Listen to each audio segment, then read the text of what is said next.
The Buffalo Bills have been on the cusp of a Super Bowl appearance for the last 5 years, only to fall agonizingly short each time. What makes it even more frustrating is that, on paper, this team has everything it takes to bring home the franchise's first Lombardi trophy, or at the very least, make it back to the big game. They boast one of the league's premier quarterbacks, a dynamic running back, a top 10 offensive line, and a formidable defensive front. Not to mention a very solid tight end group as well. The foundation is rock solid, yet the ultimate goal still falls out of reach. With one of the league's most passionate fan bases in the NFL rallying behind them, time is running out. So what's holding them back? What's preventing them from finally getting over the hump? I believe there's one key factor standing in their way, and in this video, I'm going to break it all down. Make sure you stick around to the end of this video to see what I think that one missing puzzle piece is.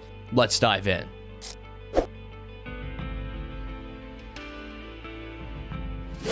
Now, in this video, I won't be diving into the officiating controversy that erupted after Buffalo's latest loss to the Chiefs in the AFC Championship. Do I think there's something suspicious about how often the refs seem to bail out Kansas City and Patrick Mahomes? Absolutely. But that's a discussion that deserves its entirely own deep dive in video. And trust me, I'm working on it.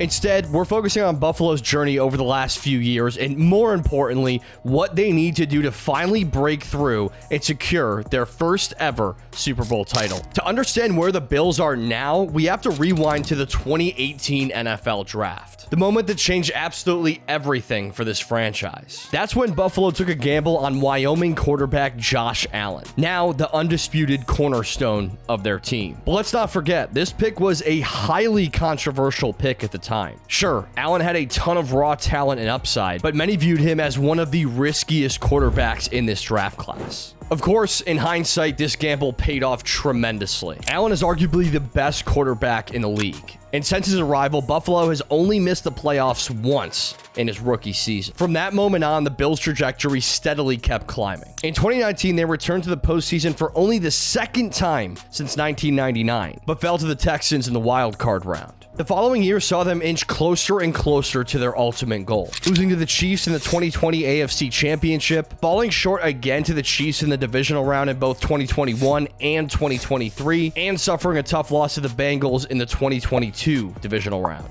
Despite their consistency as contenders, they've yet to take that final step and even make a Super Bowl appearance. So what's still holding them back? I see two major issues holding the Buffalo Bills back, one that may be pretty obvious and one that's not so obvious. Let's start with the obvious one. Buffalo's defense has taken a noticeable step back. In 2024, they ranked 11th in points allowed and 17th in total yards allowed, a clear decline from the previous 3 seasons, where they consistently finish in the top 10 in both categories. The biggest weakness, the secondary, specifically at the cornerback position. Kaiir Elam hasn't developed into the lockdown defender they originally hoped for, leaving the Bills without a true shutdown presence on the outside. They also have a need for a solid defensive lineman or edge rusher as well. So because of this, many draft analysts predict Buffalo will use the 30th overall pick on a cornerback, defensive lineman, or edge rusher, which makes sense. However, I would take a different approach, which brings us to the less obvious issue, the offense. While Josh Allen has been able to elevate players around him, the Bills are missing a truly elite wide receiver. They've managed to get by with a rotating cast of pass catchers, but at some point, Allen needs a dominant go-to target.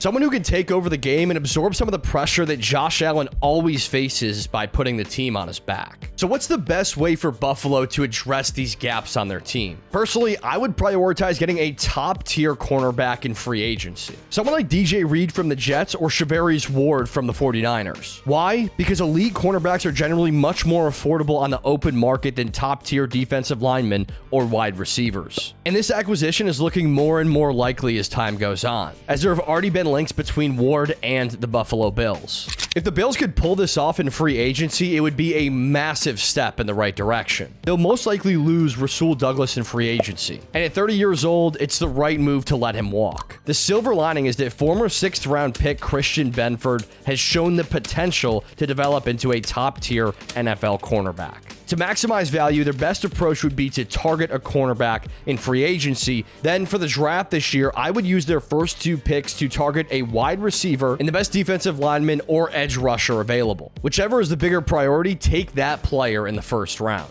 The Bills absolutely need a marquee addition on offense, whether it's through free agency or the draft. Think about it. Outside of Amari Cooper, they really haven't had one in recent years. And even with Amari Cooper, at this stage in his career, he wasn't exactly a game changer for them. They've added solid pieces, but no true superstar to complement Josh Allen, aside from James Cook in 2020. Now, let's throw out a really interesting scenario that I think could be a game changer for the Buffalo Bills. The Bills have a ton of draft capital. 1 first-round pick, 2 second-rounders, 2 fourths, and 3 sixths. What if they package one of those picks, likely a second or fourth rounder, along with a pick swap to move up to the 15 to 25 range? That would put them in the position to grab a mid-first round receiver like Matthew Golden out of Texas, Emeka Egbuka out of Ohio State, or Luther Burden III out of Mizzou. In my opinion, any one of these guys could make an immediate impact next year. Imagine pairing one of them with Khalil Shakir, Keon Coleman, and maybe Amari Cooper if they bring him back. That could finally give the Buffalo Bills the offensive power they really need. But here's the catch. Brandon Beane just doesn't draft wide receivers early. The only time he did it was last year with Keon Coleman. So history suggests he probably won't do it again. But still, just think about how fun it would be to watch one of these guys come in and develop early in their career alongside